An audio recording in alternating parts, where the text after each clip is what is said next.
Anna, and today we're going to hear a story about how the rabbit lost his tail. We all know that rabbits have very short, bushy tails now, but a long time ago, and this was a very long time ago, rabbits used to have long, beautiful, fluffy tails. Now this was a time when stones were still soft and animals weren't quite ready yet. This was such a long time ago that the dog and the rabbit were best friends. Now the dog and the rabbit were best friends, a lot like best friends today. They used to like to do all kinds of things together. They would have breakfast together and lunch together and dinner together. And one day, when the rabbit and the dog were having dinner together, a creature named Anansi came by. Now Anansi was rather jealous of the friendship between rabbit and dog. Well, the dog saw Anansi first and said, "Anansi, what are you doing up so early? You never get up before 12 o'clock. I got up early this morning, you see, because there's a boat leaving and it's going to the magical island." "The magical island? I always wanted to go to the magical island," said the dog. "Well, you can't go." "Why not?" "You don't have any horns. The only animals allowed on the boat are animals with horns, and you don't have any." "But I want to go on the boat. I want to go on the boat. I want to go on the boat," said the dog. "You can't go. You don't have any horns." The dog looked at the rabbit and said, "I want to go on the boat." The rabbit said, "You heard what Anansi said. We don't have any horns, so we can't get on that boat." Anansi knew he had planted the seeds of trouble. He turned and went into the woods to his home. "I want to go on the boat," said the dog. "Well, let me think," said the rabbit. "Oh, I have an idea. Let's go into the woods and each get 2 long sticks and a couple of leaves. We'll poke the sticks up through the leaves and we'll get some vines and tie the sticks together like headpieces, just like bonnets. And once we place them on our heads, we'll look just like we have horns." And that's just what they did. They went into the woods and each found 2 long sticks, and they got a couple of leaves and some vine, and they poked the sticks up through the leaves and tied the sticks into headpieces like bonnets. Now the headpieces were rather heavy, so they had to help each other place them on their heads. So the dog said, "Rabbit, you help me put mine on and I'll help you with yours." The rabbit agreed. He picked up a headpiece and placed it on the dog's head. Then the dog tied a nice bow below his chin and walked over to the water to look at his reflection.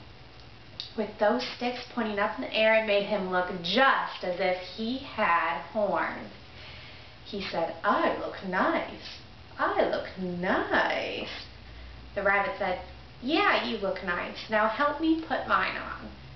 "Wait a minute, I'm looking at myself. I look nice. I look very nice." "Will you help me?" said the rabbit. Just then they heard a horn blow.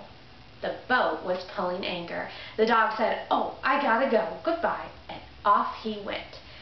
The rabbit said, but wait for me." The dog ran and he got right in line with all those animals with horns. A cow, a rhinoceros, an antelope, a yak, a giraffe, a wildebeest, a gazelle, a buffalo, a bison, a unicorn, and a moose. All those animals with horns were getting on right on the boat. And the dog, with his phony horns, he got on the boat too. When the rabbit saw this, oh, was he so angry. The boat started to pull away.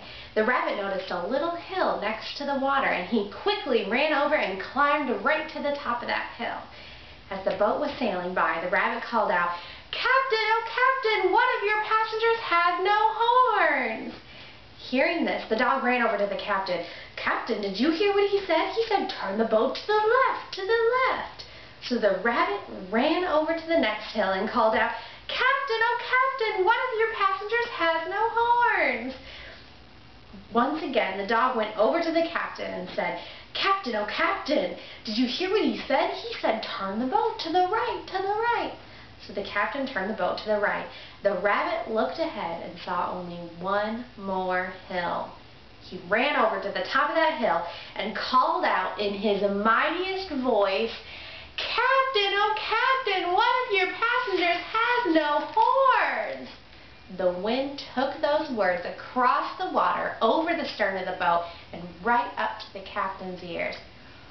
"One of my passengers has no horns?" the captain exclaimed. "Trim the sail, drop the anchor, stop the boat, and line up."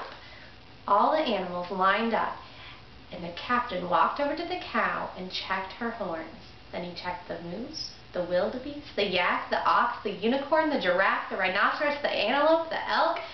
He was getting closer and closer to the dog. The dog knew he was going to get caught. So he jumped over the side of the boat and he started doing the doggy paddle. When the rabbit saw the redness in the dog's eyes, he lit on out. And as he ran, his long tail flopped. And he ran, and his long tail flopped. And the dog was still doing the doggy paddle until he reached the sandy beach. He shook himself dry, and then he lit on out after the rabbit. While the rabbit ran, his long tail flopped, and the dog was gaining. The rabbit ran, his long tail flopped, and the dog was gaining and gaining and gaining. Finally, the rabbit reached the safety of his home. He jumped down that rabbit hole, but he didn't have enough time to pull down that long, bushy, beautiful tail. The dog came right up behind him and he bit that rabbit's tail right off. And ever since that day, rabbits have short little tails, and dogs are always chasing them.